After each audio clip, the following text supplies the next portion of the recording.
I'm going to hold the scrambled eggs tongs still in the air for just a second because I need you to understand what you're looking at right now. I am 65 years old. I am standing behind a cafeteria counter in a hospital in Chicago, Illinois. I am wearing a light gray uniform with a name badge clipped to my chest that reads Eleanor, just Eleanor, no last name. My hair is pulled back. My shoes are the non-slip kind, black, bought at a Walmart on my third day in this city. There is a tray of scrambled eggs in front of me and a pair of stainless steel tongs in my right hand, and the fluorescent light above my head has been flickering at the same spot for 6 weeks and nobody has fixed it. And my son just walked past me. 3 feet away, I could have reached out and touched his sleeve. He is tall. Always was. Even as a boy he was tall. Like his grandfather on his father's side. The one good thing that man left behind. He was wearing his white coat. The one with Dr. M. Watson embroidered in navy blue above the left pocket, and he had his badge on a lanyard and a chart tucked under his left arm and his coffee black, no sugar, largest cup available in his right hand. He looked at me the way people look at cafeteria workers, which is to say he didn't. Quite. His eyes passed over me, the way eyes pass over furniture that's always been in a room. Nothing to register, nothing to name. He said, "Thank you, ma'am." I said, "You're welcome." And then he turned left down the hall and disappeared. And the woman beside me, Rosa, she works the eggs on Tuesdays and Thursdays, said, "You okay, Eleanor?" And I said, "Fine, just tired." And I went back to the tongs. I know what you're thinking. I know it, because if someone sat me down and told me this story 5 years ago, I would have thought the same thing. How does a mother end up serving eggs to her own son without him knowing? And beyond that, why? What kind of woman makes that choice? What happened to get her to that fluorescent-lit counter in that gray uniform in a city that is not her city? Let me tell you. But first, where are you watching this from? Drop your city in the comments. I'm serious, because wherever you are, I want you to know that this story is for you, and I want to know you're out there. And if you haven't subscribed yet, go ahead and do that now, because what I'm about to tell you, it's going to take a while, and you're going to want to be here for all of it. My name is Eleanor May Watson. I am 65 years old. I spent 33 years teaching English at Jefferson High School in Birmingham, Alabama. I retired with a pension I earned paper by paper, year by year, in a school that never had enough textbooks and always had too many kids in every class. And I loved every minute of it because I have always believed, that words are the most important thing a person can give another person.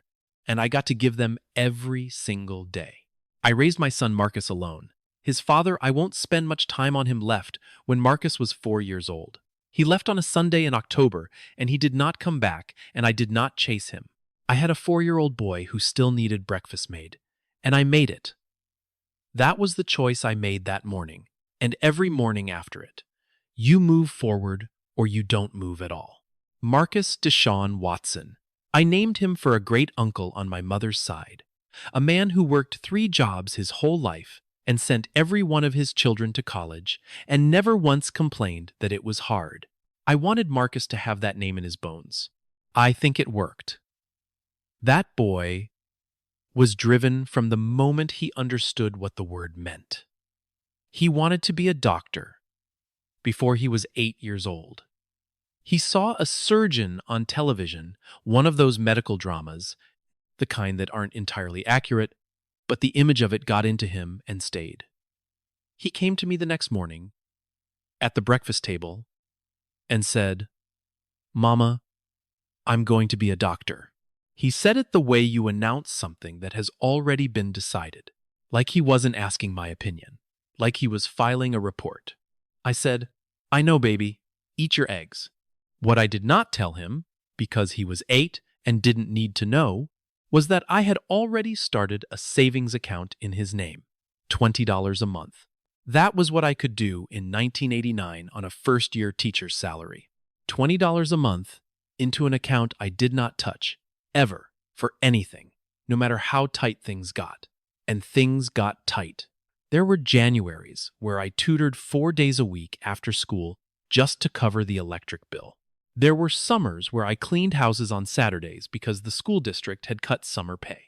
There was a stretch of 3 years in the mid-90s where my car ran on hope and a mechanic's goodwill, and I planned every errand around which roads had the gentlest inclines because the engine complained on hills. I am telling you this not to make you feel sorry for me. I am telling you this because you need to understand what I am made of before you judge the choice I made. You need to know that I am not a woman who breaks easily or acts without thinking. Every dollar I spent on Marcus's education, every tuition payment, every textbook, every application fee, every wire transfer during his residency, when they worked him 90 hours a week and paid him like it was 40.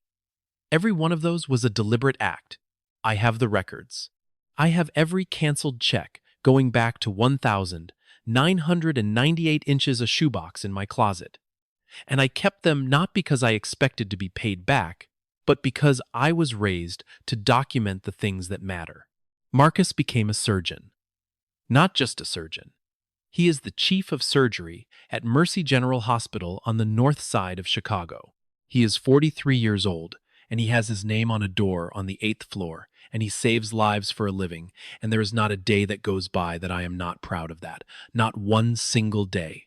For the first 10 years of his career, we were close the way a mother and child can be close, even across distance. He called every Sunday. He called at 7 in the evening, on the dot, because that is the time I've always been home, and he has always known my schedule better than I sometimes know it myself. He sent flowers on Mother's Day, not the kind you order at the last minute from a gas station, the real kind, white ones, the kind I like, the kind that made the house smell like something good for a week. He flew me to Chicago for his 40th birthday dinner and stood up at the table and introduced me to his colleagues, and he put his hand on my back when he did it, the way he had since he was tall enough to reach, and he said, "This is my mother. She's the reason I'm here. I want you to hold that image." His hand on my back, that dinner table, the way the room looked when he said those words. I want you to hold it, because what comes next is going to make you need it. The first time I met Victoria Hargrove, she shook my hand with exactly the right amount of firmness, not too much, not too little, and she smiled the way people smile, when they want you to feel like they are being generous just by looking at you. She was beautiful. I'll give her that. And she was sharp. I could see it in the way she processed a room, the way her eyes moved and cataloged. She reminded me, honestly, of some of my best students. The ones who never wrote anything down in class because they didn't need to. The ones who were already 10 steps ahead before you finished the sentence. She called me Eleanor from the first moment, which I noticed, because Marcus has always introduced me as my mother before he gives anyone my name. It's a small thing. I am telling you, it is a small thing. But I have been teaching human beings for 33 years, and I know how much information is carried in the small things. In the words a person chooses, in the order they put them in. Marcus married her 14 months after that first handshake. They had a small ceremony. His choice, he said in a hotel in Miami. I was there. I wore a blue dress and I held my flowers, and I watched my son marry a woman I did not entirely know. And I smiled. And I meant the smile, because I wanted him to be happy more than I wanted to be right about anything. I thought I was going to be wrong about the feeling I had. I thought, Ellie, you are a 61-year-old woman who is too protective and too stubborn, and you need to let your son live his life. I thought I was the problem. 6 months after the wedding, Marcus forgot to call on Mother's Day. Not the flowers, the call. He texted at 10:30 at night. Happy Mother's Day, Mama. Crazy week. Call you soon. I set my phone face down on the nightstand, and I did not call back, because I did not trust my voice to carry only the things I wanted it to carry. That was the first thing. After that, there was a long list of first things. The first Christmas, I didn't go to Chicago. The first Thanksgiving, I hosted alone. The first time I sent a card, a real card, with a real note written inside, 3 paragraphs in my careful handwriting, and received a 2-word text 4 days later. Got it. Thanks. The first time Marcus answered my Sunday call with "Can I call you back?" and called back 9 days later and spoke for 4 minutes before someone needed him elsewhere. Each of those firsts felt like a door closing, not slamming, just closing, quietly. The way you close a door when you're trying not to wake someone up. I did not make a scene. I did not call him crying. I did not give Victoria the satisfaction of knowing that anything she was doing was landing. I cooked dinner for myself on Sunday nights. I walked 3 miles on Tuesday and Thursday mornings, the way I had done for 15 years. I graded the essays of the students I tutored on weekends. I tended to my life, but the quiet in my phone was getting louder. There is a particular kind of pain that comes from missing someone who is still alive and who could call you back if they wanted to. It doesn't have a clean name the way grief does. It lives in the in-between, not loss, not distance, not silence exactly, but all three happening at once, in a kitchen that smells like no one else is cooking but yours, while you wait for a Sunday call that stopped coming. I marked the last Sunday he called. I do, that I have always marked the moments when something changes. It was a warm night in early April. He talked for 11 minutes. He told me about a surgery that had gone well that week. A man who had come in with almost no chance and had walked out of the hospital under his own power. He sounded like himself when he told it, like the boy who came to me at that breakfast table to announce his future. That was 7 months ago. In those 7 months, I had become a woman who checked her phone like it owed her something. And then one Tuesday afternoon in March, I went out to my mailbox in the front of my house in Birmingham, and I found an envelope I recognized. I had written the address myself, in the handwriting I'd been practicing since I was 9 years old. The stamp was still on it, a forever stamp, a small bird, the kind I always buy in strips.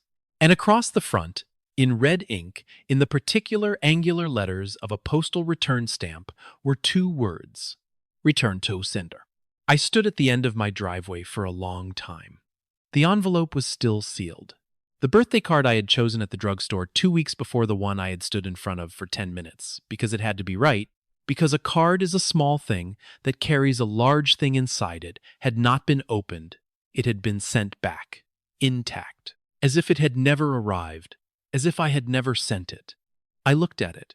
I looked at my handwriting. I looked at my son's name above the Chicago address. Then I went inside, and I sat down at my kitchen table, and I did not move for a very long time. The kitchen held me for a long time that evening. Not the chair, I wasn't even sitting properly in it, just resting against it the way you rest against something when your legs have decided they're done making decisions. The envelope was on the table in front of me. Face up, my son's name in my own handwriting looking back at me. Outside, the light was doing what Birmingham light does in late March, going golden and then going fast. The way spring evenings rush toward dark like they have somewhere else to be. I have a clock on the kitchen wall that my mother gave me. It's ceramic, painted with It ticked while I sat at that table. It ticked while the room went from gold to gray to dark. I didn't turn on a lamp. I just sat there, in the growing dark, with that envelope and that clock and the particular silence of a house that belongs entirely to one person. At some point I thought, this is not who Marcus is. And then, a breath later, this is who Marcus has become. Those are not the same sentence. I want to be precise about that, because I spent 33 years teaching people the difference between what a thing is and what a thing has become. And the difference matters more than people give it credit for. The boy I raised would never have let a birthday card go back unopened. The man that boy turned into that man I was still trying to understand. I want to take you back with me, because to understand where we ended up, you need to see what we were before. Sunday evenings used to be the best part of my week. Not because anything remarkable happened in them, but because Marcus called at 7, and the call was always real. Not polite, not managed real.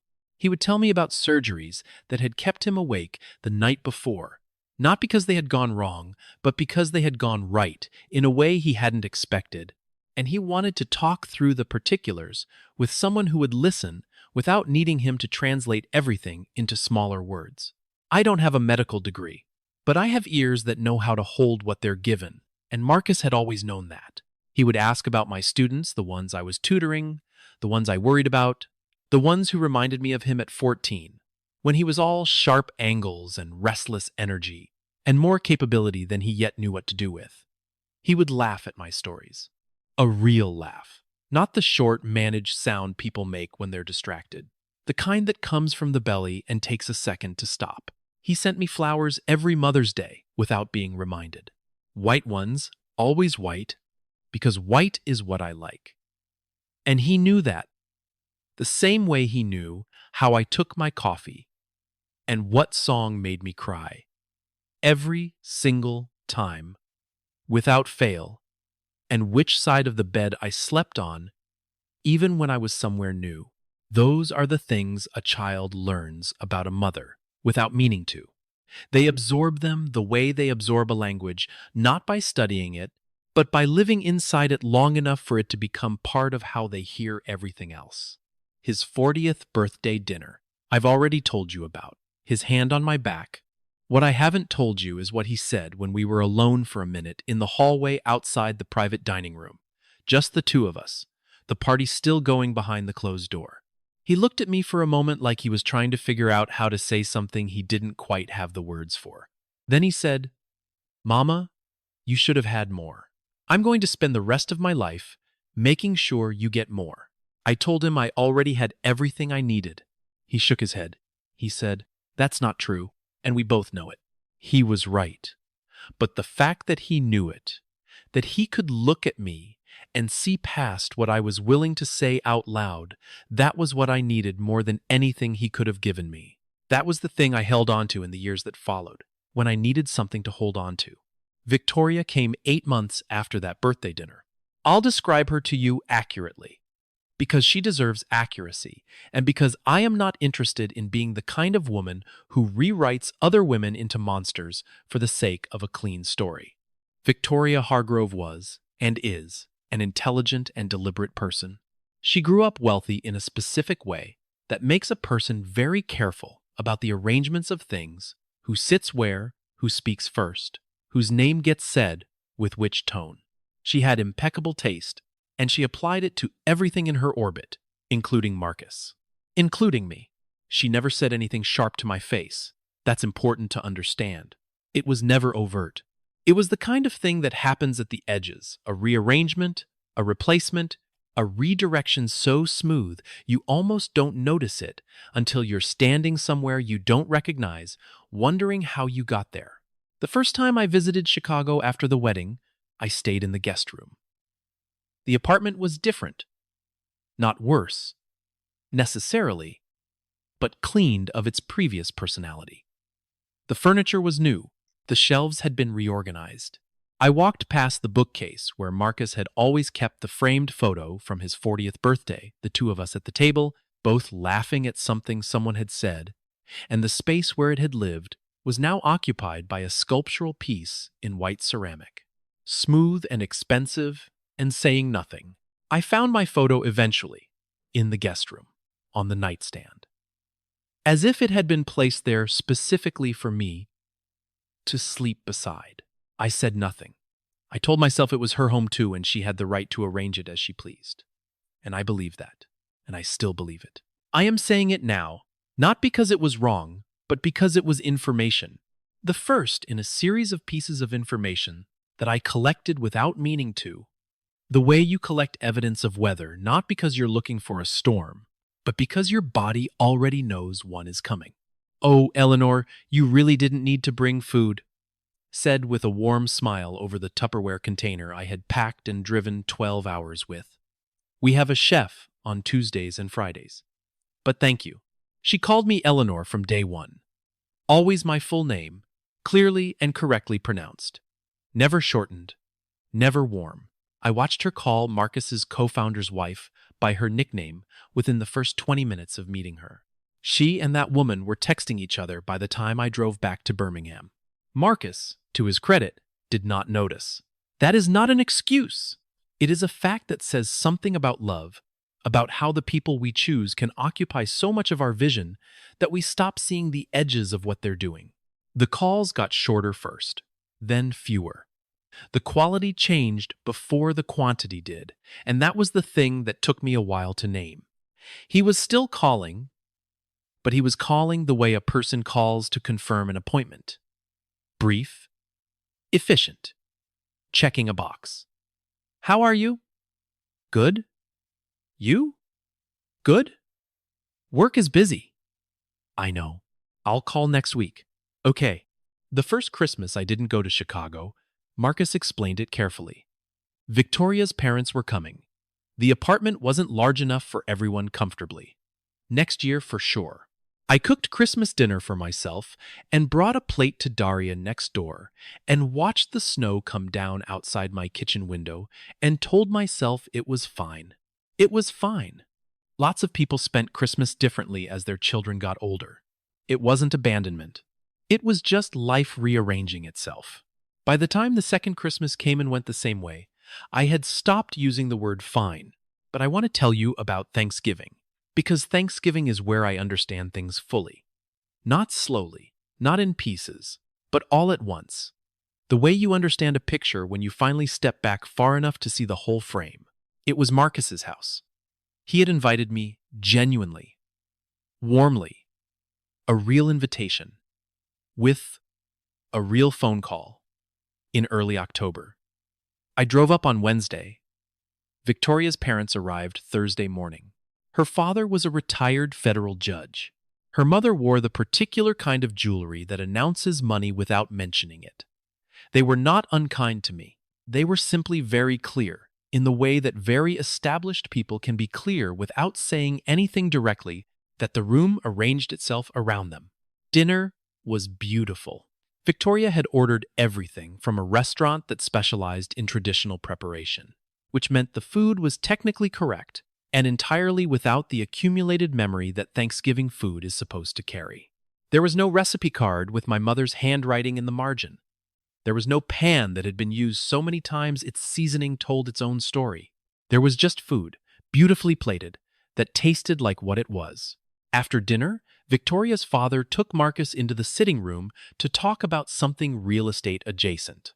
I helped clear the table, because that is what I do. I have always helped clear tables, because sitting while work is happening in my presence is something my body refuses to allow.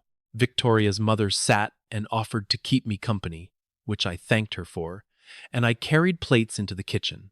Victoria was in there already, loading the dishwasher with the precise efficiency of someone who considers inefficiency a personal failing. She didn't hear me come in, or she decided not to react to hearing me come in. I have thought about this many times since, and I still don't know which it was. She had her phone to her ear. She was speaking low and quick and sure. I heard. Every time she calls, he regresses. You've seen it. He talks to her for 10 minutes, and then he spends the rest of the evening inside some version of himself that I can't reach. He needs to build his own life now. She raised him. She did her part, but she has to let him go, and she won't, and someone has to say so. I set the plates down on the counter. I stood there for a moment. Then I picked the plates back up, walked back to the dining room, set them down quietly, took my coat from the hook by the door, found Marcus in the sitting room, and told him I wasn't feeling well and needed to drive back. He walked me to the door. He hugged me. He said he'd call in the morning. He did not ask what was wrong. He did not come after me. He went back to the sitting room. I drove home in the rain, 3 hours south. The windshield wipers kept a steady beat the whole way, and I kept my hands at 10 and 2, and I did not cry because I needed to see the road and I needed to be a person who could drive herself home, which I have always been. I got back to Birmingham at 11:15 at night. I unlocked my front door.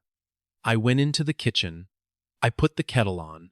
And then I sat down at the table and I waited for the water to boil, and I thought about what it meant to be a woman who had spent 40 years being the person her child could come home to, in a world that had just told her, through the careful and quiet voice of her son's wife, that her part was finished. He didn't call in the morning. He called 8 days later. He talked for 5 minutes. He sounded fine. I said, I know, I'll talk to you next week. He didn't call the next week. I was still waiting on a Sunday, 6 months later, when I opened my laptop to check the weather, and a notification pulled my eye to a Facebook post from a mutual acquaintance, someone who had been at Marcus's graduation dinner years ago and who we'd both stayed loosely connected to, the way people stay connected to the people who witnessed their good moments. The post was a photo, a hotel rooftop in Miami, paper lanterns, white flowers in tall arrangements, Marcus in a slim-cut suit, smiling at the camera, and Victoria beside him in a white dress, and both of them holding champagne flutes and surrounded by maybe 40 people I did not know. At the bottom, a caption. So honored to celebrate these two renewing their vows. Love wins. 47 likes. 6 comments. A heart emoji from someone named Celeste. I scrolled through the photographs slowly. I recognized no one.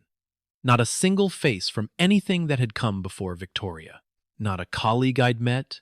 Not a friend I'd been introduced to. Not anyone from the years I had been part of my son's life. It was as if the pictures had been taken in a timeline that began the day he met her. I closed the laptop. I sat with that for 2 days. On the morning of the 3rd day, I made coffee. I drank it, standing up, at the counter, the way I do when I am thinking, rather than resting. I looked out the window at the street I had lived on for 23 years. I looked at my car in the driveway, 9 years old, still running, always ready. Then I opened my laptop again, not to look at the photographs, to search.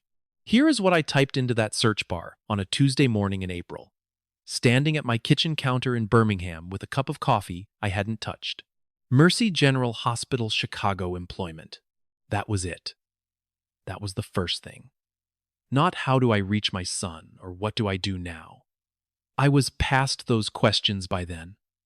I had been asking them for the better part of a year, and I had the silence to show for it. What I wanted now was something concrete, a name, an address, a door I could actually walk through.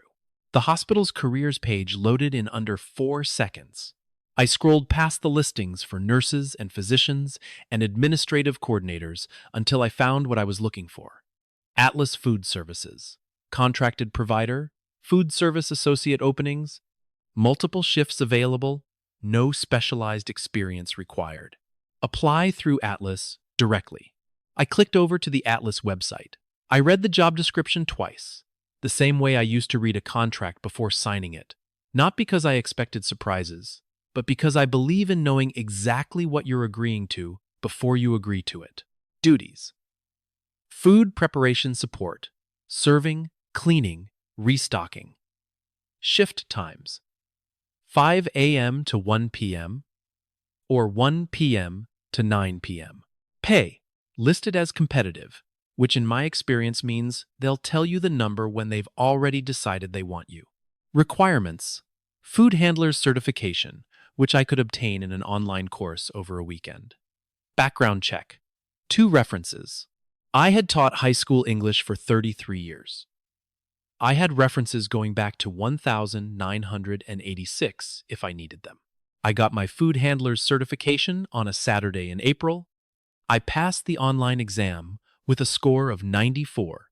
The course took 4 hours and 20 minutes, including the breaks I took to stretch my back. I printed the certificate on my home printer, signed the bottom where it asked for a signature, and placed it in a manila folder. I want to be honest with you here, because this is the part of the story where people ask the question, and I'd rather answer it before you have to ask. Was I humiliated by what I was preparing to do? Was there a part of me that understood the gap between what I had spent my life building and what I was now applying for? Yes, I am not going to dress that in something prettier than it is. But I want you to also understand this. I was a black woman in the American South who had raised a child alone on a teacher's salary in the 1980s and 1990s. I had cleaned houses on Saturdays. I had worked a register at a drugstore the summer. Marcus was 14 because the district had cut funding, and I had a tuition goal to hit by August. I had done work that other people looked past. And I had done it without apology, because the work was what stood between my son and the future I intended for him. My dignity has never been located in my job title. It lives somewhere that no application form can reach. I called Daria on a Sunday evening, 2 weeks after I'd started researching. Daria Simmons has been my neighbor and closest friend for 16 years. She is 62, retired from the post office, and she is one of the few people on this earth who speaks to me without softening things first. She picked up on the second ring. "Something's happening," she said instead of hello, because she has known me long enough to read the timing of my calls the way other people read tone of voice. "I need to tell you something, and I need you not to react until I'm finished." A pause, then. "How long is this going to take?" 10 minutes. "Let me sit down." I told her. I told her about the Facebook photos and the 8 months and the birthday card and the laptop search and Atlas Food Services and the food handler's certification and the manila folder. I told her about the 2 suitcases I had already mentally packed. When I finished, the line was quiet for long enough that I checked to see if the call had dropped. "Ellie." Her voice was careful. "You know I love you." "I know. So I'm going to ask you something, and I want a real answer." "Go ahead. What do you actually think is going to happen? You get up there, you work in his cafeteria, you watch him for how long? A year? 2 years? And then what? He figures it out and forgives you? He never figures it out and you come home? What's the plan?" I had thought about this. I had thought about it every morning that week while I walked my 3 miles, and every evening while I stood at my kitchen window watching the streetlights come on. I did not have an answer that would satisfy a person looking for logic. "I don't have a plan," I said. "I just need to not be here." Another pause. Longer this time. "Okay," Daria said. "Okay? Okay. I heard you. I don't agree with you. But I heard you. And I'm going to need you to call me every single week, or I will drive up there myself and make a scene in that cafeteria." She made me promise. I promised. She said she'd water my plants. I told her I'd already arranged for that with the woman 2 houses down. And Daria laughed a real, sharp laugh and said, "Of course you have, Lord Eleanor." It was the best I had felt in weeks. I gave notice on my apartment lease the following Monday. I put my furniture in a storage unit on the south side of Birmingham. I kept only what would fit in 2 suitcases and the back seat of my car clothes, my good kitchen knife, because I am not willing to cook with bad knives, the ceramic clock with the morning glories, the shoebox, always the shoebox. The shoebox has been with me since 1998. It is a Clark's shoebox, the original one that came with a pair of low heels I bought for Marcus's college graduation. Inside it, every canceled check I ever wrote for his tuition, every wire transfer receipt, every money order from the years before I had a bank account that allowed electronic transfers, every piece of paper that documented what I gave, organized by year, held with rubber bands that I replace when they start to crack. I have never shown it to anyone. I brought it to Chicago because it is the most important thing I own, and I don't leave important things behind. I pulled out of my driveway on a Sunday morning in early May. The sun was low, and the air still had the cool in it that Birmingham mornings keep until about 9 o'clock before they give it up entirely. I had loaded the car the night before, so I could leave without ceremony, which is how I prefer to do difficult things. Ceremony slows you down and gives doubt something to hold on to. I did not let myself look at the house in the rearview mirror. That would have been the kind of thing that breaks a person's nerve, and I needed my nerve intact for the next 12 hours. I drove north. Through Tennessee, the long stretch of it, the hills and the exits for towns I've passed 100 times and never stopped in. Through Kentucky, where the grass is actually a shade different from everywhere else, that particular blue-green that the name promises. Into Indiana, flat and wide, the sky suddenly enormous overhead. Into Illinois, as the light was going orange and low. And then Chicago, rising on the horizon, the way it does when you come in from the south, not gradually, but all at once, like someone placed it there while you weren't looking. I had rented a room through a website that rents furnished rooms by the month. It was in a neighborhood called Pilsen, South Side, 2 bus lines from the hospital. The woman who owned the house was named Mrs. Kowalski, and she was 73 years old, and she showed me the room with the efficiency of someone who has done it many times and does not need to make conversation about it. The room had a single bed, a dresser, a window that looked out onto a small backyard, with a concrete birdbath that had seen better days. There was a kitchen down the hall that I shared with 2 other tenants I would come to know only by their schedules. It was the smallest room I had lived in since I was 22 years old, renting a room in a shared house during my first year of teaching. It felt, if I'm being truthful with you, correct. Like the smallness was part of what I had agreed to. Like accepting it was the price of the proximity I was buying. I started at Atlas Food Services 3 days later. The manager who processed my application was a man named Gary, 40-something, tired in the specific way of people who manage many employees across multiple sites. He looked at my food handler's certificate, my background check clearance, my 2 references, a retired colleague from Jefferson High and my former department chair, both of whom had written something kind and accurate, and he said, "Can you start Thursday?" I said yes. He typed my information into the system. When he got to the name field, he said, "First name Eleanor, last name," and I said, "Just Eleanor May. That's my legal work name." He looked up at me once, briefly, and then typed Eleanor May, and did not ask a follow-up question, which told me he had seen Stranger Things, and had long ago decided that Stranger Things were not his problem. My first shift was 5 a.m. to 1 p.m. cafeteria floor. I was shown the locker room in the basement, given my uniform light gray cotton blend, washed already soft, and a name badge in the small plastic clip-on kind, white with black lettering. I clipped it to my chest in the locker room mirror before my first shift. The badge said Eleanor. One word, no context, no history, no 33 years, and a pension and a shoebox of evidence and a son on the 8th floor. Just the name my mother gave me, floating there in black letters on a white rectangle. I looked at myself in that mirror for a moment. A 65-year-old woman in a gray uniform in a hospital basement in a city that was not her city, about to go upstairs and serve breakfast to strangers. One of whom was not a stranger at all. I straightened the badge. I picked up my hairnet. I walked toward the elevator, and when the doors opened, I stepped inside and pressed the button for the ground floor. And I stood with my hands at my sides, and I breathed steadily, the way I breathe when I am about to do something that requires me to be entirely myself. The doors opened. The cafeteria stretched out in front of me, long and bright under the overhead lights, the smell of coffee and industrial warmth already filling the air. The first tray of eggs needed to be restocked by 5:45. I found the kitchen, I found the trays, and I got to work. By the 3rd week, I knew the hospital the way I had once known my classroom. Not just the layout, but the living pulse of it, the way different hours felt different in the body of a place. 5:02 a.m. The industrial coffee urns gurgled to life. 5:40.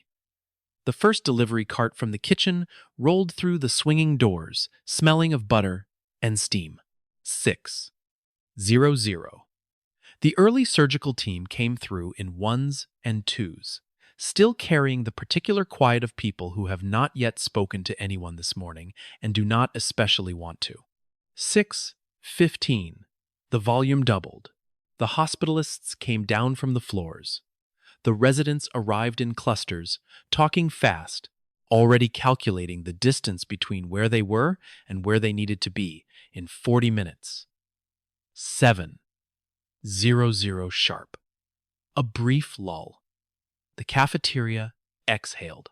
Then the second wave administrative staff, lab technicians, the woman from medical records, who ordered the same yogurt park of Che every single morning and ate it standing at the counter, reading her phone because she said she had no time to sit.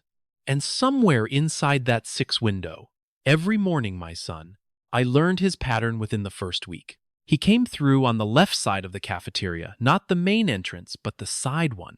the door closer to the elevators, which told me he had calculated the shortest route from the surgical floor to the coffee station and committed to it the way he committed to everything, without sentimentality and without deviation. He wore his badge on a clip at his waist rather than on a lanyard. His white coat was always pressed. He was almost always alone.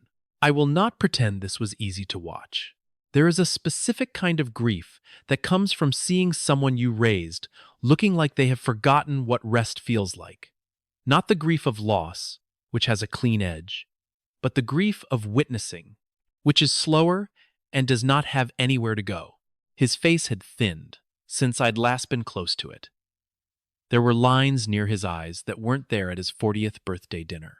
He moved through the cafeteria with the focused efficiency of someone who had long since stopped noticing environments, only destinations. He was functioning. That was not the same as being well.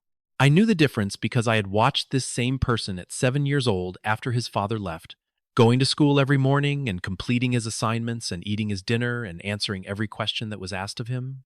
And nobody who didn't know him would have seen anything wrong. I knew what fine looked like on Marcus Watson. It looked exactly like this. Rosa noticed me noticing, though she never said so directly. That is the thing about Rosa Delgado that I came to understand in those first weeks. She communicates mostly in the space between sentences. What she says is one thing. What she means lives in the pause before it. She was 58 years old and had been working the Atlas Cafeteria circuit for 11 years, moving between 3 different hospital contracts depending on the season and the staffing need. She had arms that looked like they could carry anything and a laugh that filled a room completely when it came, which wasn't often enough. She kept a photograph in her locker. A young man, 20 or so, dark-eyed, laughing at something outside the frame. She had never offered information about him, and I had never asked, because I recognized the way a person keeps a photograph. It was the same way I kept Marcus's childhood school pictures in my wallet long after he'd outgrown those faces. You hold the version you can still protect. I found out about her son Elias from another cafeteria worker named Phyllis, who told me quietly one afternoon during a slow hour that Rosa's boy had passed away 4 years ago. Fentanyl, in a parking lot 2 miles from the house he'd grown up in. He was 26. Phyllis said Rosa had come back to work within the month because the alternative was sitting alone in a house where everything still had his handprint on it. After I knew that, Rosa and I talked differently. Not about it. We didn't talk about it directly. Not for a long time. But the conversation we had around it was real in the way that only conversations between people who have survived something can be real. We talked about our children the way people talk about weather, acknowledging the reality of it without being able to change it. She lit up when I mentioned Marcus, genuinely lit up, and she asked me questions with a care that told me she was storing the answers somewhere important. He sounds like someone worth the drive, she said one morning, and I thought about that sentence for days. 6 weeks into my time at Mercy General, I had positioned myself well enough within the cafeteria's geography to be the person who managed the main hotline during the 6 a.m. rush. This was the station nearest the side entrance, the door Marcus used. I told Gary it was because I was good with the volume of that window. That was true. It was not the only truth. I want to tell you about a Wednesday morning in June, because it is the Wednesday I think about when I think about what it cost to be where I was. The cafeteria was at its peak. Maybe 80 people moving through, the kind of controlled noise that sounds like disorder, but has its own logic if you learn it. I was behind the steam table, portioning out the last of the oatmeal and restocking the fruit cups Rosa had passed me from the back, when I heard the side door open and felt, without looking up, the particular shift in room pressure that I had come to associate with Marcus walking in. He was on the phone. I could hear the low cadence of his voice. Not the words, just the rhythm. That clipped precision he used for professional calls, the voice he had practiced since medical school. Because he understood early that authority is partly constructed from how you sound when you speak. He moved along the line. He picked up a tray. He was still talking. He got to my station, and reached for a plate of eggs. And the person he was talking to must have said something that required his full attention, because he stopped. Right there, in front of the steam table. In front of me. His eyes came off the middle distance and landed not in my direction, but near it. And then, completing whatever thought had brought them there, they landed on my face. I kept moving. I was portioning, stacking. The motion was continuous, and I kept it continuous because stopping would have been a signal, and I did not want to send a signal. But I looked back at him. I held the eye contact for exactly as long as a cafeteria worker would hold eye contact with a customer, 2 seconds, maybe 3, with a brief nod that said whatever you need and nothing else. His eyes stayed on my face for 1 second longer than they should have. Then the voice in his phone pulled him back, and he picked up his tray and he moved toward the register. I turned back to the steam table. Rosa was beside me. She didn't say a word. She just handed me the next tray of eggs from the back, and I restocked the station, and my hands did not shake, and I told myself they wouldn't dare. I went home that evening and sat on the edge of my bed in Mrs. Kowalski's house, and I pressed both palms flat against my knees. And I stayed like that for a while, not falling apart, just acknowledging the weight of the day before I put it down. Over the following weeks, that extra second stayed in my mind. I turned it over regularly, the way you test a sore tooth with your tongue, not to cause pain, just to confirm it's still there. I told myself I was reading too much into a moment, that people look at faces the way they look at everything else, to collect information they're not actively aware of collecting. I told myself that recognition requires context, and that a hospital cafeteria was not a context he would ever think to apply to me. I believed this. I continued to believe it until the morning in July, when 2 nurses sat down at a corner table near the condiment station and began a conversation that was not meant for my ears, and that I would not have been able to unhear even if I had tried. I was wiping down the counter 3 feet away. They were not being careless. They simply occupied that particular blind spot that service workers have always occupied, the one that says she's just working, she's not really there. I have thought about that blind spot often, before and after what happened. The things people say within earshot of the person handing them their food. The things they assume are private because the hands holding the coffee pot are pointed the other way. I heard it from Patrice in scheduling, one of them said. She was young, maybe 30, with her scrubs rolled at the sleeves. The Thompson Hotel, twice in the last month. The guy she's with is an attorney. Nobody on the floor wants to say anything because Watson's already burning himself down with the hours. The other one, older, quieter, wrapped both hands around her coffee cup. Does he know? Patrice thinks he suspects, but he's not asking. You know how he just goes somewhere internal and works 18 hours instead of dealing with it. A pause. The sound of chairs adjusting. Somebody should tell him. Nobody's going to tell him. That's not our place. They moved on to other things. I finished wiping the counter. I took the cloth to the back, rinsed it in the utility sink, and stood there with the water running over my hands. Cold, then hot, then cold again, because I needed something physical to hold on to while my mind did what it was going to do regardless. He suspected. He was carrying it alone. And the person in his life who would have told him the truth, who had always told him the truth, even the truths he didn't want to hear, because that is what a real mother does. That person was standing in the basement of his hospital in a gray uniform, and he didn't know she was there. I turned the faucet off. I dried my hands. I thought about the shoebox in my room at Mrs. Kowalski's house, sitting on the closet shelf above the 2 folded suitcases. All those years of receipts. All that documentation of what had been given and never asked back. And then I thought about something I hadn't let myself think about until that moment. What Victoria's attorney might do with those same records. If she found a way to twist them into something they were never meant to be. There is a thing that happens to your eyesight. When you learn something you cannot unlearn. It isn't that you see more clearly, it's that you see differently. The same objects, the same faces, the same room you've been walking through for months, and suddenly all of it is lit from a different angle, casting shadows where there were none before. I had been watching Marcus for 8 weeks, with one kind of attention. After that morning in July, standing at the utility sink, with cold water running over my hands and two nurses' voices still sitting in my chest, I watched him with another kind entirely. What I saw, once I knew what I was looking for, frightened me more than the affair itself. He was disappearing into the work. Not the way driven people disappear into work productively, with momentum, with the particular hunger of someone building towards something. This was the other kind. The kind where work becomes a room you lock yourself inside because the alternative is standing in the open where everything can reach you. He was arriving earlier, leaving later.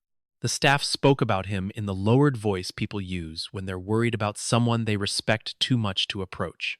One of the residents young, nervous, the kind of young man who held the elevator door for everyone and always said good morning to the cafeteria staff, told another resident at the counter one Thursday. Watson scrubbed in at 6 this morning. He's still up there. That's 14 hours. He said it the way you'd say someone had walked into traffic without looking. Not admiringly, with concern. The confirmation came through Rosa. Her nephew Tomas worked in hospital administration, not clinical, not billing, just the operational layer that keeps a large institution moving, the people who know which contract is up for renewal, and which vendor missed a delivery, and which physician has been flagged for anything that gets quietly flagged. Rosa mentioned him in the context of hospital gossip, the way you mention a tool you have available without specifically offering it for use.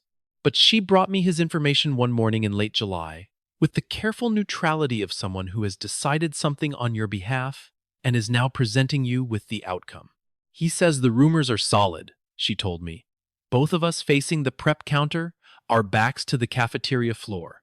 Dr. Watson's wife. The attorney's name is some kind of Beaumont. It's been over a year. And your son? She paused. Adjusted the tray in front of her. Tomas says he's known for at least 3 months. Maybe longer. He just hasn't told anyone. I absorbed this the way you absorb a temperature change, not with reaction, but with your whole body adjusting quietly to a new condition. There's something else, Rosa said, and her voice shifted register just slightly. I looked at her. Tomas says her attorney has been requesting financial records. Marriage assets, liabilities, the usual. But whoever is working her side is going back further than usual. Pre-marriage. Education costs, old debts, a short pause. He said something about contributions from family members being reclassified. I set down what I was holding, carefully. Contributions from family members being reclassified. I am an English teacher. I understand what words do when they're rearranged. I knew exactly what that sentence meant before Rosa finished delivering it. Victoria's attorney was going to argue that what I had spent on Marcus's education, every check, every wire transfer, every envelope of cash I had handed him in his first year of residency, when he was too exhausted to budget and too proud to ask for help, was not a mother's gift to her child. They were going to call it a debt, a liability against the marital estate. They were going to use 30 years of my sacrifice as a number in a column that subtracted from what my son was worth. I thought about the shoebox on the shelf in my room at Mrs. Kowalski's house. Then I thought about something I had never considered. Not once in all the years I had been keeping those records, that I had kept them correctly. Every canceled check, with the date and the payee and the amount and my signature at the bottom. Every wire receipt with the reference number and the destination account. Every money order with the stub still attached. I had them organized by year in rubber-banded packets, smallest amounts at the front, largest at the back, the way I organized everything, not because I anticipated needing them, but because disorder has always felt to me like a form of disrespect toward the future. Any attorney worth their rate would look at my documentation and understand immediately that those funds were gifts, not loans. There was no promissory note because there had never been an agreement to repay. There was no interest rate because there had never been terms. There was no cosigner because the transaction was between a mother and her child.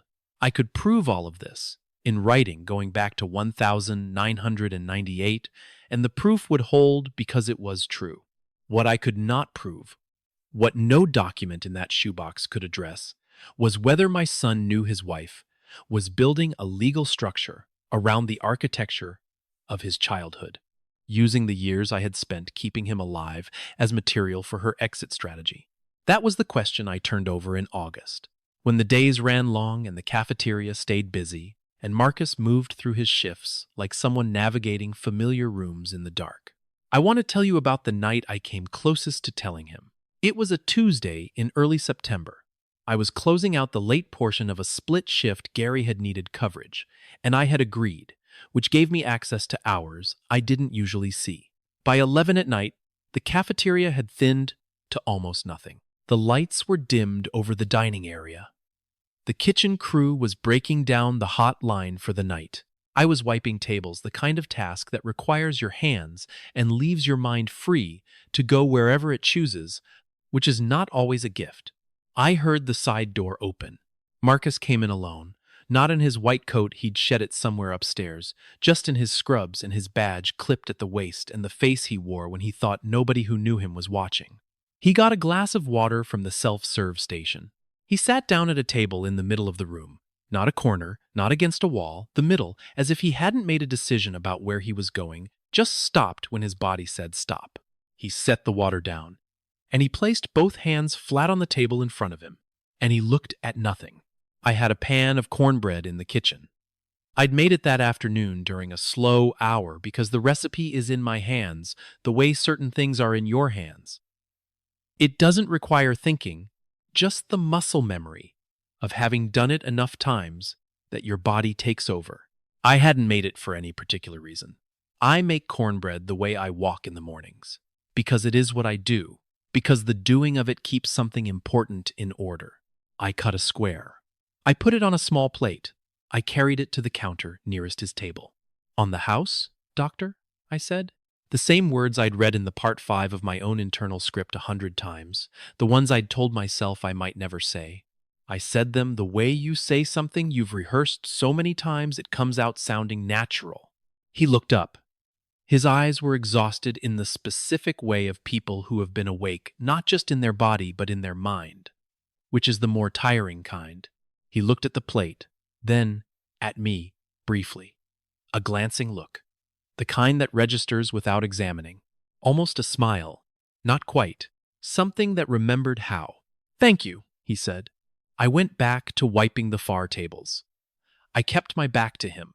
After a minute, I heard the small sound of the plate shifting on the tabletop, and when I glanced over, he hadn't touched the cornbread, but his hands were no longer pressed flat and rigid against the surface. They were resting. Just resting. The way hands rest when the body has decided, even temporarily, that it can afford to. He left 20 minutes later. The cornbread was still on the plate. I stood in the kitchen doorway and looked at it for a moment. That small square of yellow, sitting there untouched and somehow not wasted. Then I cleared the table and turned off the lights over the dining area, and I stood at the kitchen counter with both palms against the cool edge of it, and I breathed. I did not go to pieces. I want you to know that.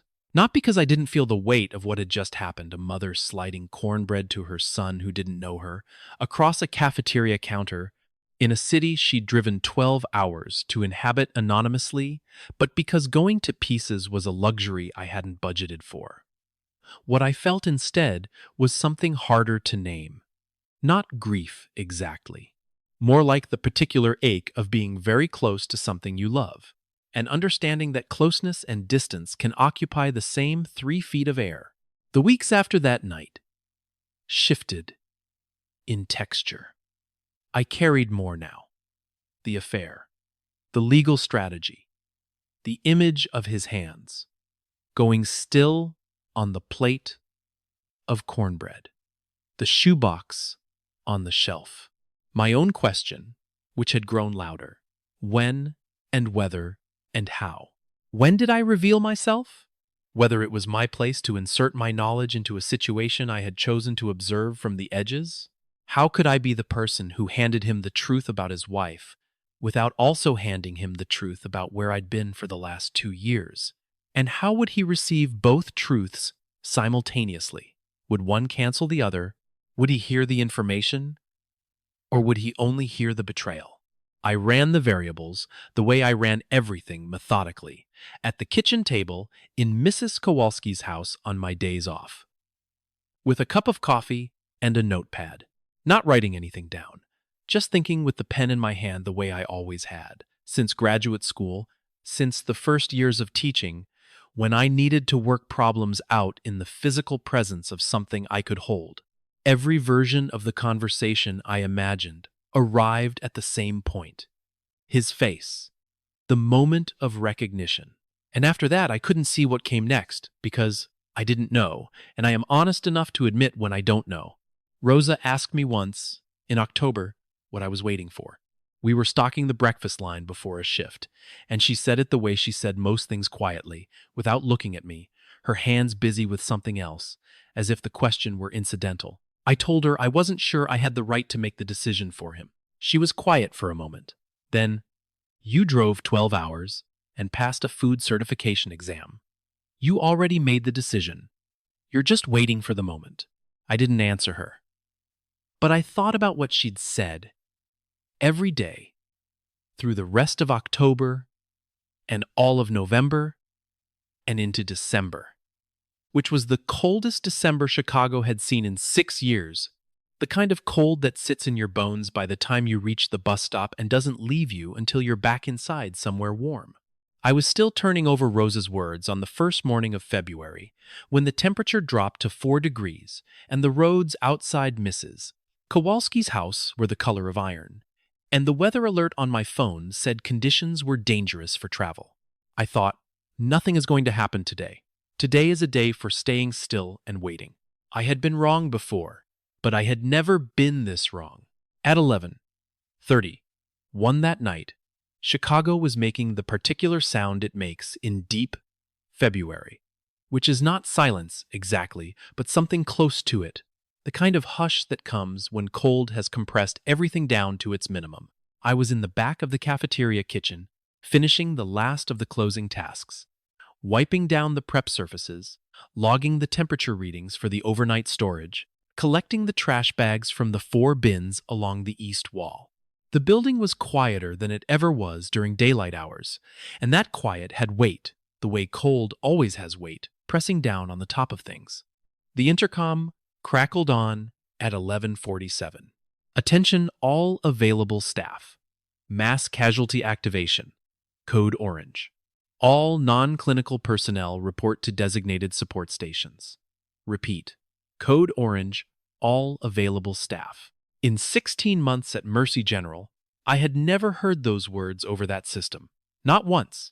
I stood with a trash bag in my hand and listened to the announcement repeat itself, and around me, the kitchen crew stopped what they were doing, all of us still for maybe 4 seconds, each of us doing our own private calculation. And then Gary appeared in the kitchen doorway with his headset on and his clipboard and the look of someone who has rehearsed this and hoped never to use the rehearsal. He pointed at 3 of us, including me. "ER support corridor. Take a supply cart. Move." I moved. The ER support corridor was on the ground floor east wing, accessed through a set of double doors I had walked past every day without ever going through. On the other side of those doors, the hospital had transformed into something I was not prepared for, even though I had worked at its edges long enough to understand what it was capable of. This was a different register entirely. The hallway was crowded with motion staff in scrubs and coats, moving in precise trajectories, gurneys coming through the ambulance bay doors at the far end. Voices layered over each other in the organized chaos that looks from the outside like disorder, and is, in fact, an extremely refined system operating at its upper limit.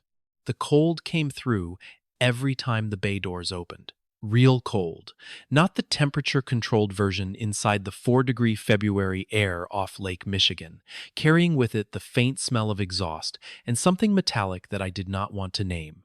30-some people had been pulled from their cars on the I-90 after a chain reaction collision on black ice. The first ambulances had arrived, while the announcement was still echoing in the cafeteria. More were coming. I pushed my supply cart gauze, saline bags, blankets, the things the ER support stations needed restocked along the edge of the corridor, keeping to the right the way I had been instructed, staying out of the center lane, where the gurneys moved. I was focused on the task, which was the right thing to be focused on. There was no room in that hallway for anything other than the task. The corridor angled left at a junction near the trauma bay entrance. I turned the corner with the cart. Marcus was standing 8 feet ahead of me. He was facing sideways, talking rapidly to a resident. I didn't recognize a young woman with her stethoscope pressed against her chest and her eyes tracking everything Marcus said with the intensity of someone recording it all for use in the next 30 seconds. He had a chart in one hand. His white coat was gone. He was in his scrubs, dark blue, and there was blood on the right sleeve. Not a small amount, and it was not his. He was giving instructions in the clipped, pressurized shorthand of someone managing multiple variables simultaneously, his voice low and fast and completely sure of itself. The voice of a man who has spent 20 years in operating rooms learning how to be the calmest person in the worst moment. He glanced up to check the corridor instinct, safety, the trained awareness of someone who moves through high-traffic spaces, and his eyes found the supply cart. Then they found me. What happened in Marcus Watson's face in the next 3 seconds is something I will spend the rest of my life trying to describe accurately. It was not a single expression. It was a sequence. First, nothing. The neutral scan of a surgeon checking his environment. Then, a hesitation, a fractional pause in the processing, something not computing. Then, the reprocessing. His eyes moved across my face, the way you reread a sentence that didn't make sense the first time. And then the sentence made sense, and I watched it land in him, and it landed hard.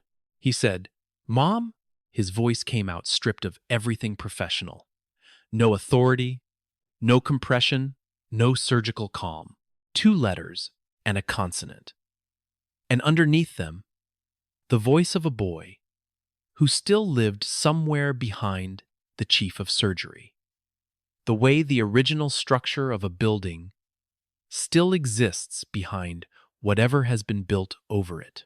I kept both hands on the cart. I met his eyes directly, and I held them because looking away would have been worse than anything. "Not now," I said. My voice came out even. I was grateful for that. "You have patience. Go." He didn't move. A full second. 2. 3. The resident beside him glanced between us, with the expression of someone who has just walked into the middle of something she cannot categorize. "Go, Marcus." Something shifted in his face.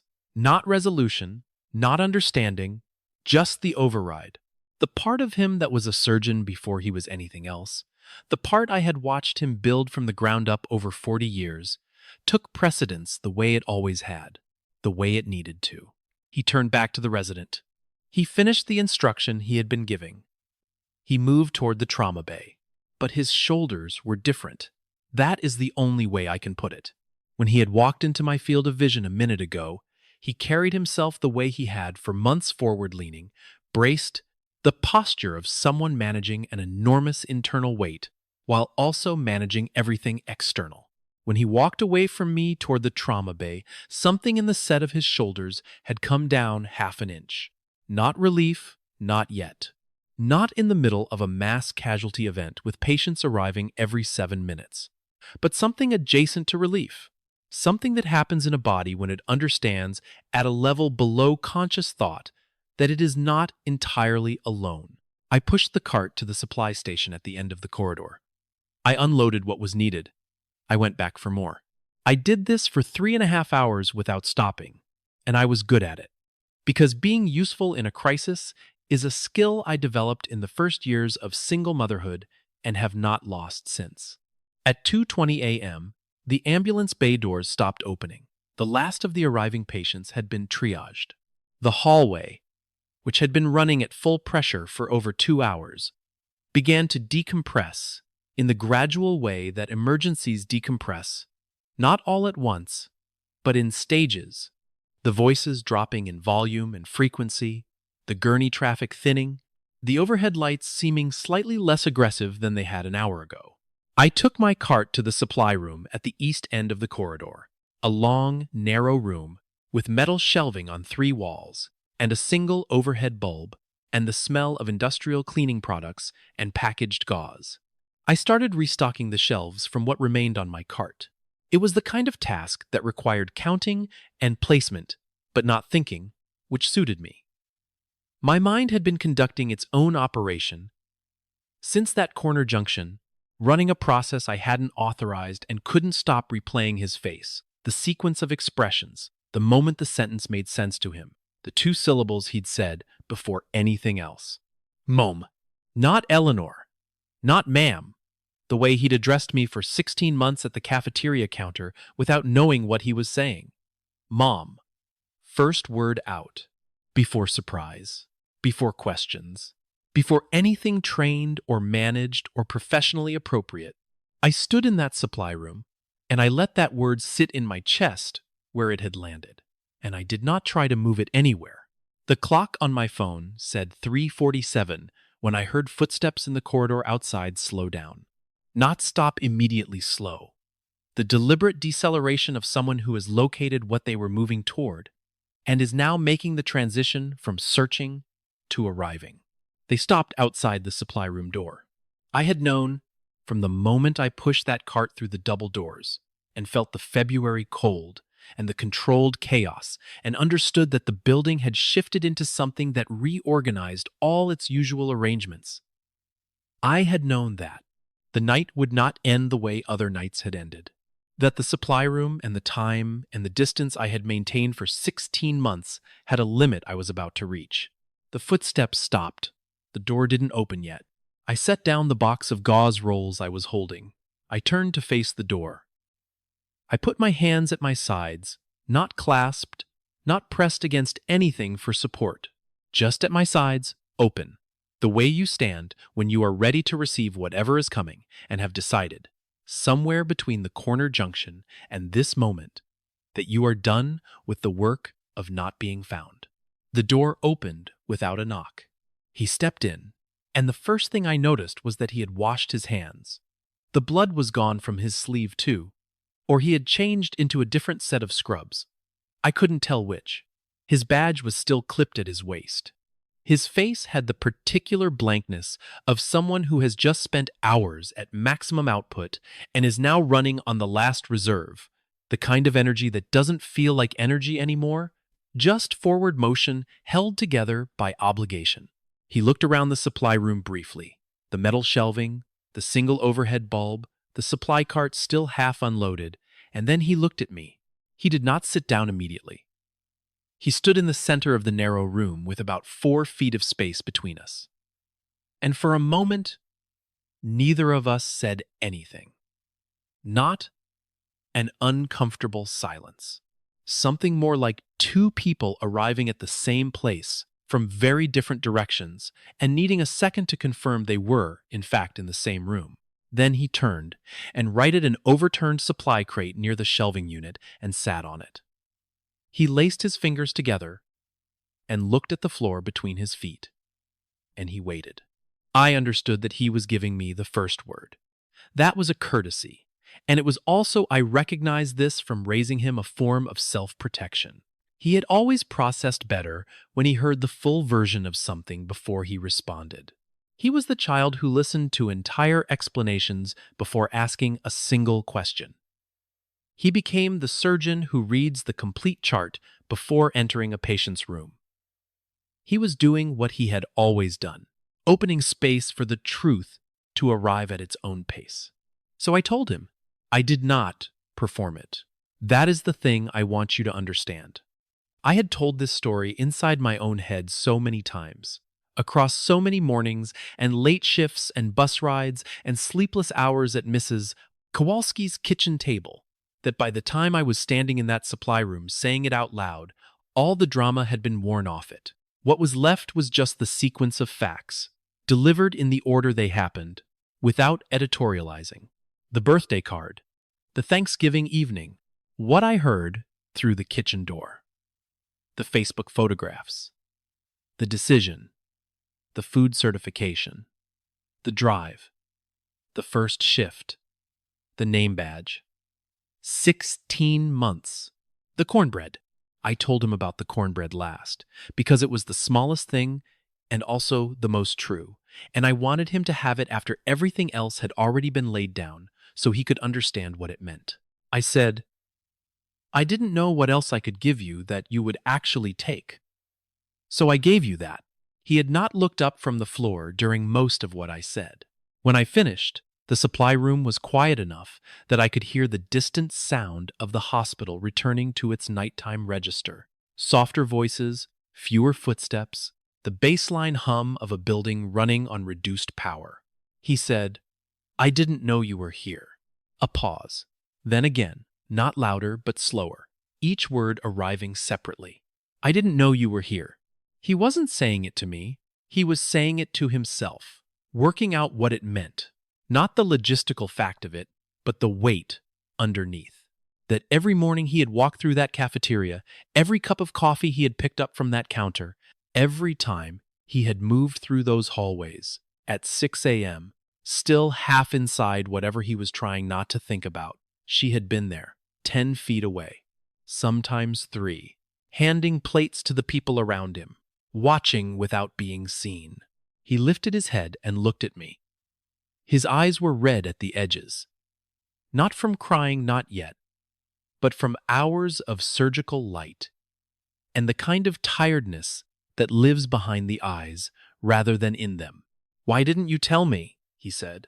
Because I didn't know what I would do if you told me to go home, I said, and I wasn't ready to leave. That landed in him.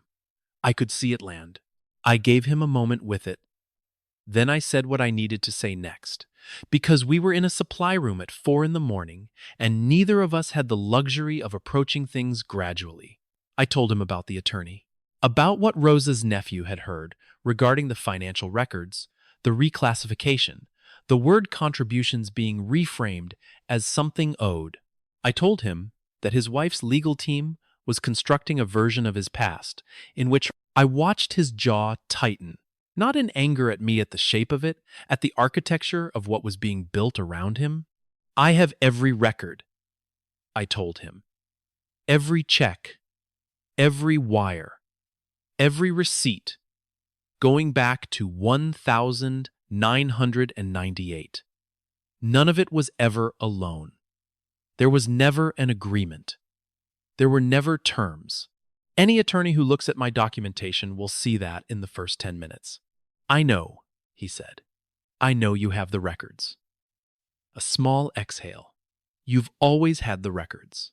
There was something in the way he said it, not bitter, not resigned, just accurate, like a man confirming a fact about the landscape that told me he understood who I was, had always understood, even through the distance and the silence and the years of Victoria standing between us like a very well-dressed wall.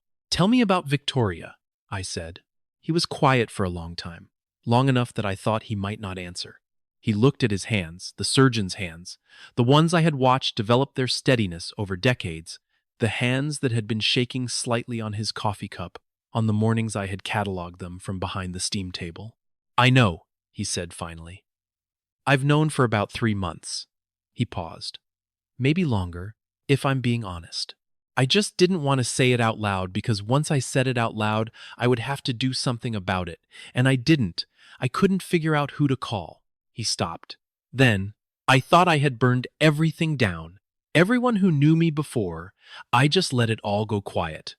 And I told myself it was because I was busy, and then busy became the truth, and I forgot it had started as an excuse. He pressed his palms against his knees, not hard, just resting. By the time I knew something was wrong, I couldn't find the number to call. Marcus. He looked up. You cannot burn me, I said. I want to be very clear about that. I am not wood. I am not paper. I am not something that catches and goes. You have been trying to lose me for 4 years, and I have been 10 floors below you, and I am still here. I paused. That is not me being a saint. That is just what a mother is. He opened his mouth. Nothing came out. He closed it. Tried again. Mama. His voice cracked on the second syllable, not broke, cracked. The difference being that a break is sudden, and a crack is what happens to something that has been under sustained pressure for too long and has finally found the fault line. I didn't know. I know you didn't, I said. Baby, that was the whole point. That was what undid him. He put his face in his hands for a moment, just a moment. And then his hands came down, and he stood up from the supply crate, and he crossed the 4 feet between us. And I opened my arms, the way I had opened them, every time he had needed them, since he was small enough to carry, and he walked into them. He was taller than me by 9 inches. He has been since he was 15 years old. I have always had to reach up slightly when I hold him, and I have never minded because the reaching is also a part of it. I reached up, and my arms went around him, and I felt the particular structure of him, the way his shoulders carry differently than they did when he was younger, broader now, the body of a man who has held a great deal for a long time, and he put his face down near my shoulder, the way he used to when he was 8, and something had gone wrong that he didn't have language for yet. He did not sob. He shook once, the way a structure shakes when something that was holding it rigid finally releases, and then he was still, and I held him, and I said nothing, because there was nothing to say that the holding wasn't already saying better. We stood like that for a while. I don't know exactly how long. Long enough for me to feel, in the muscles of my arms and the steadiness of my feet on that supply room floor, that I was stronger than I had given myself credit for being. Not because I had driven 12 hours, or passed a certification exam, or kept a secret for 16 months. Stronger in the way you discover after carrying something heavy for a long time and setting it down, you realize the carrying built something in you that wasn't there before. When he straightened up, he kept his hands on my arms for a moment, looking at me, really looking. The way he hadn't looked at me in years, not past me, not through me, not in the careful managed way of someone who has decided in advance how much of a person they are willing to see. All the way at me. You're smaller than I remembered, he said. You got used to big rooms, I told him. He almost smiled, close enough. I reached up and put my palm flat against his face, the way I had done when he was sick as a child. Not to check for fever, but just to remind him that a hand that loves you feels different from any other hand. He closed his eyes for exactly 3 seconds. Then he opened them. What do we do now? He said. Tonight? Nothing. Tonight, you go home and sleep. And tomorrow, you start dealing with your life. I lowered my hand. One thing at a time. He nodded. He looked around the supply room, the shelving, the gauze rolls, the fluorescent bulb, as if seeing it fully for the first time, understanding what kind of room his mother had been standing in on his behalf. How long were you planning to stay? He asked. If I hadn't seen you tonight? I don't know, I said honestly, until I knew you were all right, I think, or until I ran out of reasons not to tell you. He was quiet for a moment. Then he reached into the pocket of his scrubs, the small one on the left hip, the one where surgeons keep the things they actually need, and he didn't take anything out, just rested his hand there, thinking. He looked at me and asked me one question, and the answer I gave him changed what the rest of my life looked like. The question was 4 words.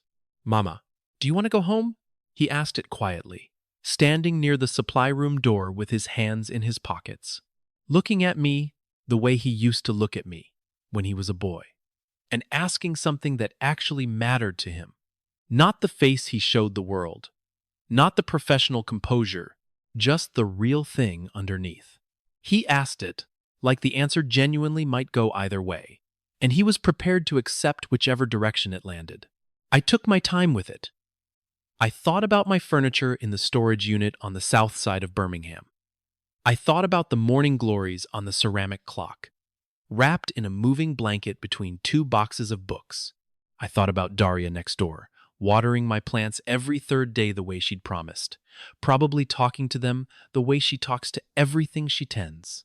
I thought about the street I had lived on for 23 years, the way it smelled in early spring, when the Bradford pear trees bloomed, which is not entirely pleasant, but is mine, in the way that the specific imperfections of a place become yours after enough time.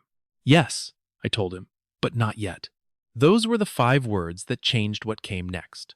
Not dramatically, not in the way stories like to tell you things change suddenly, visibly, like a weather shift. More the way a river changes course over time, which is that it does it slowly and then all at once. And by the time you notice the new direction, it has already been going that way for a while. I gave my notice to Gary on a Monday. He accepted it with the same tired efficiency with which he had hired me, no particular surprise, no particular curiosity about the reasons, just a nod, and the information that my final check would be processed within 2 weeks. I thanked him. I meant it. Gary had given me 16 months of shifts and had never once asked me a question I didn't want to answer. And that had been worth more than the hourly rate.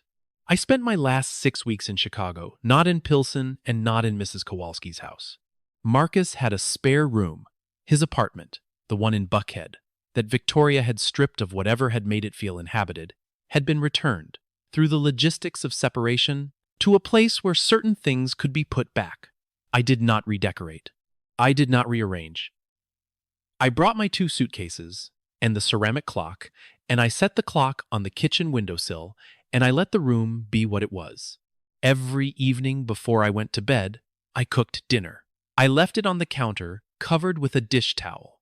The cotton one, with the blue border that I had brought from Birmingham. The one my mother had given me so long ago that I could not remember a kitchen without it. I covered the food and I left it, and I went to sleep. No matter what hour, Marcus came home, and the hours were still long. Because a person cannot restructure their whole life in 6 weeks, cannot shed the habits of years simply because the reason for them has changed. The food was there. Warm if he was early, room temperature if he was late. He told me once, in the 2nd week, that he had come home at 11:30 and found the covered plate and stood in the kitchen for a moment before eating, not out of hesitation, but out of something he didn't know how to name yet. I told him he didn't need to name it, just eat. The divorce moved forward with the impersonal momentum that legal proceedings have: filings and responses and motions and the grinding machinery of 2 people formally dividing what they had built, which takes longer and costs more than anyone anticipates and is ultimately just paperwork around a loss that happened long before anyone signed anything. Victoria's attorney did, as Rosa's nephew had indicated, submit a formal claim regarding what they called premarital family financial contributions and their bearing on Marcus's declared assets. I never saw the document directly. What I know is what Valentina Cruz, the attorney Marcus retained. A woman who had the energy of someone who considers injustice personally offensive, told him after reviewing my shoebox.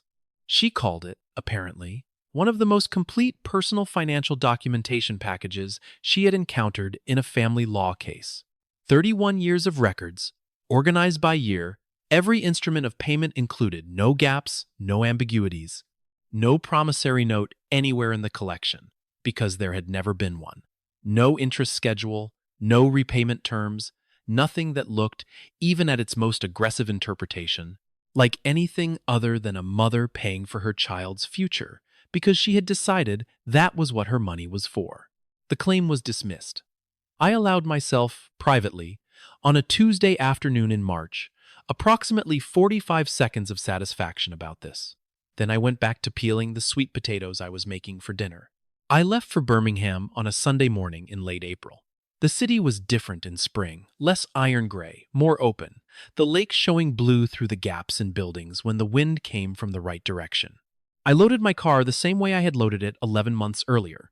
2 suitcases, the kitchen knife, the clock, plus the shoebox, which I had handed to Marcus 2 weeks before, and which he had taken without ceremony and carried to his office and placed on the shelf behind his desk, beside a framed photograph I had given him at his residency graduation. It is there now. He has told me this. He tells me many things now, which I am still adjusting to. The way you adjust to light after a long stretch of dark, gratefully and a little carefully, and without taking any of it for granted. I drove south on a Sunday morning in April. I did not look in the rearview mirror this time either, but for a different reason. The first time, I couldn't look back because I needed my nerve intact. This time, it was because everything I was looking toward felt like enough. Marcus called at 7 that evening. I was back in Birmingham. I had found a new apartment on a street 3 blocks from my old one, smaller, with a kitchen that faced east so the morning light came through at the angle I prefer. The furniture was out of storage. The ceramic clock was on the kitchen wall.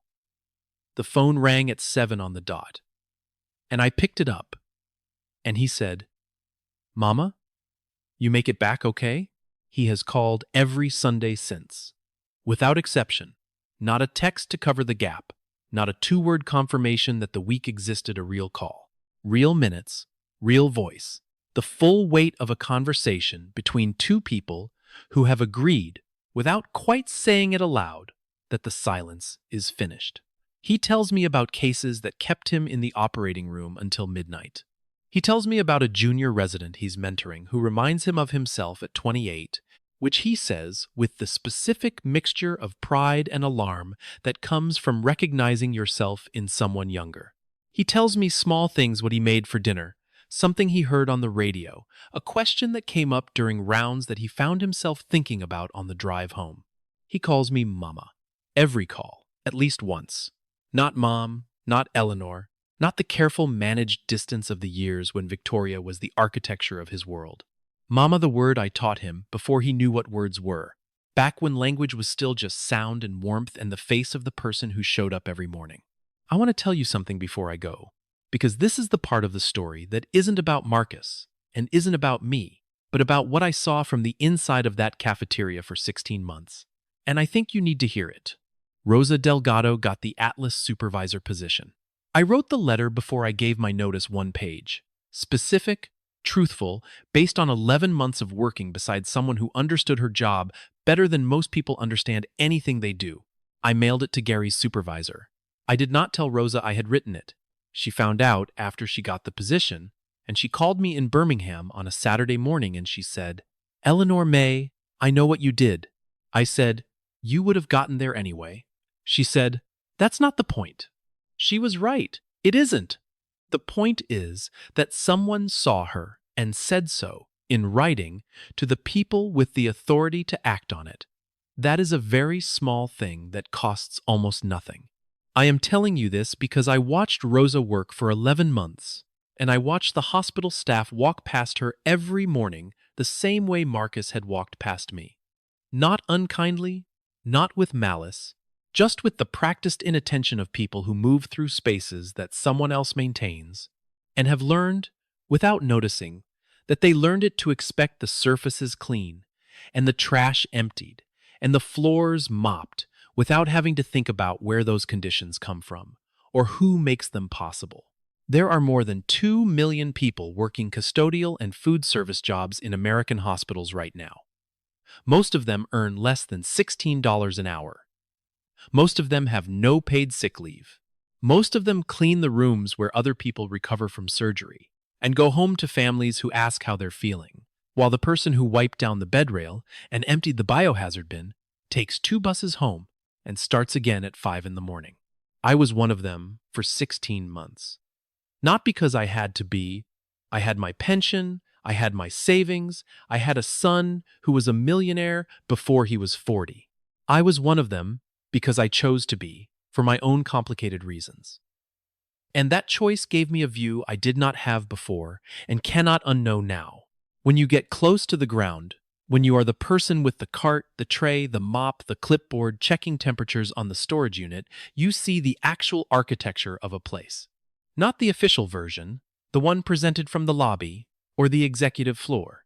The real one, held up by people whose names you don't know, and whose faces you walk past, and whose labor makes your day possible from the first clean cup of coffee to the last wiped-down conference table. I am not telling you this to make you feel guilty. Guilt is not useful, and I have never had much patience for it. I am telling you this because I spent 40 years teaching young people that the words you choose reveal what you actually believe, And the word invisible is one we use far too casually about people who are standing directly in front of us. They are not invisible. We are just not looking. And now I'm back in Birmingham, in my kitchen, with the east-facing window and the ceramic clock and a cup of coffee made the way I like it, 2 sugars, because I have always taken 2 sugars and saw no reason to change that. And my phone is face up on the table, and it is 6:53 on a Sunday evening. Marcus still runs 7 minutes late. He always has. When he was in high school, he was late to everything that didn't have a scoreboard or a grade attached. And I used to stand at the door, counting the minutes with my arms folded, and he would come through looking slightly out of breath and say, "I'm here. Mama, I'm here." Like arrival was the important thing. Like the time between leaving and getting there was just the space you moved through. I have come to believe he was right about that. The time in between the months in that cafeteria, the years of silence, the miles between Birmingham and Chicago was just the space I moved through to get back to this kitchen table, to this cup of coffee, to this phone, face up, waiting for 7 o'clock. In a few minutes it will ring, and I will pick it up, and he will say, "Mama, how was your week?"